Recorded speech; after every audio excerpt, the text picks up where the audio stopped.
Política, com Dora Kramer.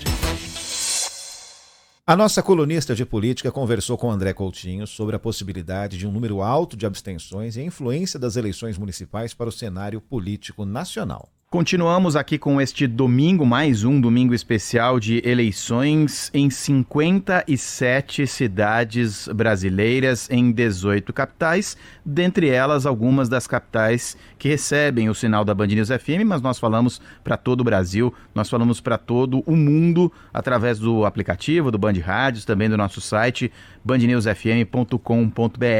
A partir de agora, então, a gente conversa com a Dora Kramer, nossa colunista de política. Tudo bem, Dora? Bom domingo para você. Tudo indo, André. Vamos enfrentar esse domingo, segundo turno de eleição, que parece que vai ser mais emocionante do que o primeiro turno. Tudo leva a crer, né? Até porque são dois candidatos. Agora, quando você falou, Dora, tudo leva a crer que teremos um domingo mais emocionante, eu acho que a grande emoção de 2 domingos atrás, né, do primeiro turno, foi em algumas cidades, em algumas regiões, em alguns estados, a falha que teve no tal do supercomputador e que atrasou pra caramba. Quer dizer, pra caramba, se a gente comparar com os Estados Unidos, foi um atrasozinho minúsculo, né? Mas a gente ficou mal acostumado nas últimas eleições e aquele atraso causou certa apreensão, né? Eu diria que nós ficamos bem acostumados, André. E esse realmente, você tocou num ponto que hoje a gente vai ver um teste, né?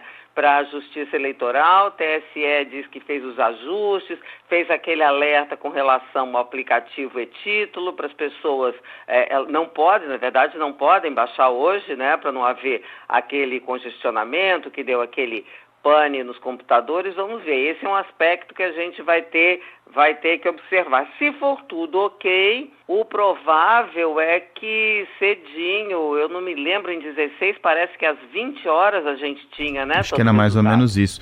O Rio de Janeiro assustou no primeiro turno o número gigantesco de abstenção.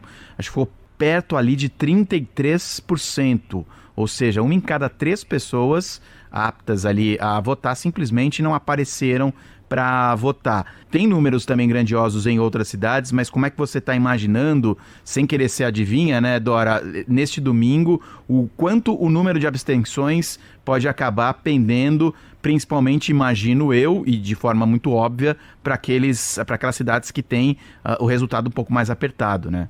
Olha, André, além do Rio, também teve abstenção significativa São Paulo e Porto Alegre, né? E nessas 3 cidades a gente tem segundo turno.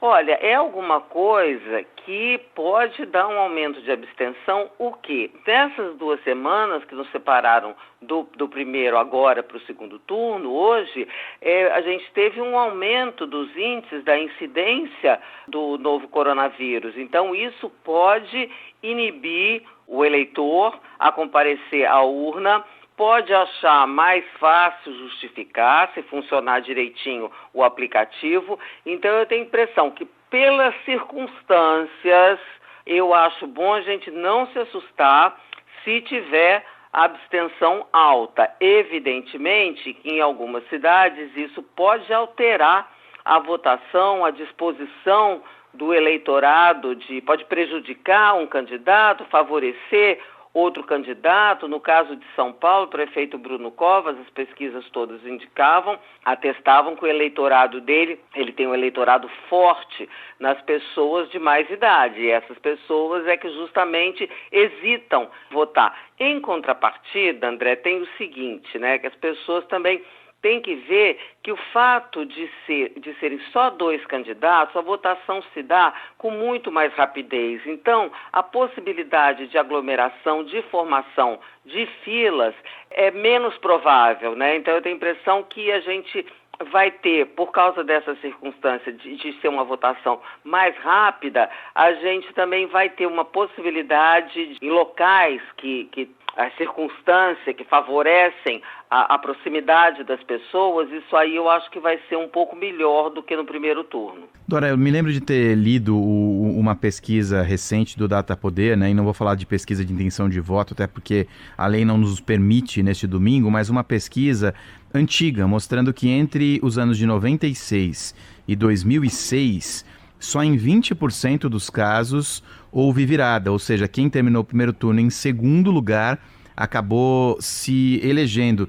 Analisar a dificuldade de uma virada é tão simples quanto quem está na frente é muito mais fácil de se manter, consegue o voto ali, um voto ou outro e consegue se eleger. Como é que você analisa esse número de 1/5 só dos candidatos conseguem a virada? Olha, em geral, essa regra vale, né? Porque quem acaba no primeiro turno, a depender também da diferença de votação, obviamente conta com uma vantagem, mas a gente também, né, André, nesse período já vimos várias surpresas, né? Então, por isso mesmo é que os candidatos, mesmo os candidatos que têm uma frente considerável, por exemplo, no Rio, o Eduardo Paes com uma frente dita tranquila, né, numericamente tranquila em relação ao oponente dele, o prefeito Marcelo Crivella, você vê que o Eduardo Paes não esmoreceu durante a campanha. A campanha no Rio continuou assim com força total, às vezes até de uma maneira absolutamente inadequada, com troca de insultos e tudo, mas justamente para se precaver dessas surpresas é que os candidatos, mesmo os que estão em vantagem, continuam ali, não afrouxam, até para não dar nos eleitores deles a sensação do já ganhou, e o já ganhou pode render surpresas desagradáveis para quem estava em vantagem. Até em cima disso, Dora, do segundo turno, da campanha, a gente fica, e acho que ficava um pouquinho no passado, mas nós, né, jornalistas, vocês que são analistas políticos, em cima daquilo, quem é que o candidato que foi derrotado vai apoiar, quem é que aquele partido vai acabar apoiando, isso pode definir, isso não pode. É impressão minha ou a gente tem dado menos importância com relação ao apoio partidário, porque realmente tem mexido menos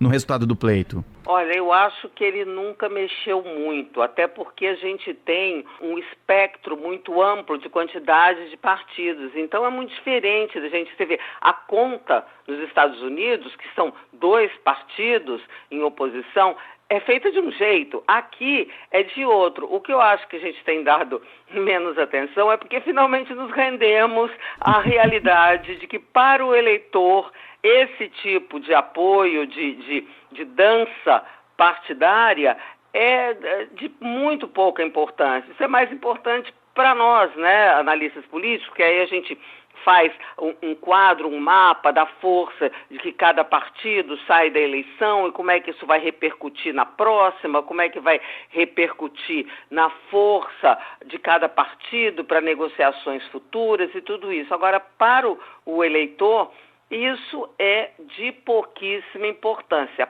E essa é a pergunta saideira aqui, Dora, pelo menos nesse momento do dia, porque a Dora vai voltar, como sempre, no final do dia, já com os resultados ou bem adiantados, ou então definição já em boa parte dessas 56 cidades brasileiras, que é o reflexo, né, das eleições municipais na política nacional. A gente já falou bastante sobre isso no primeiro turno e agora no segundo turno, Dora, como é que você vê? Política, eu tenho conversado com o pessoal, esse tipo de conta, ele pesou muito mais no primeiro turno. As coisas estão mais ou menos contabilizadas. O mundo político acha que para efeitos futuros, do início das articulações com vistas a 22, muito mais importante do que o resultado desse segundo turno de hoje é a eleição do presidente da Câmara em fevereiro. Vai ter eleição para o presidente da Câmara e para o presidente do Senado. Sabe por quê, André? Porque essa pessoa tem o poder de vida ou de morte sobre pedidos de impeachment que são encaminhados contra o presidente da República. Na última conta, se eu não me engano, havia mais de 50 na gavetinha ali do Rodrigo Maia, atual presidente. Quando o presidente é um aliado do presidente da República, ele arquiva simplesmente, ou seja, mata no nascedouro esses pedidos. Quando ele não é um aliado, o que ele faz? Ele põe na prateleira e aí funciona aquela metáfora antiga da espada de Damocles, né? Seria um fator de negociação. Por isso que é tão importante a eleição de fevereiro, mais até do que o resultado das eleições de hoje. Dora Kramer, foi um prazer mais uma vez, um bom domingo de eleição para você e até mais tarde aqui na programação da Band News FM. André, bom domingo para você, para todos nós e até mais tarde, a partir das 17 horas na Band News FM.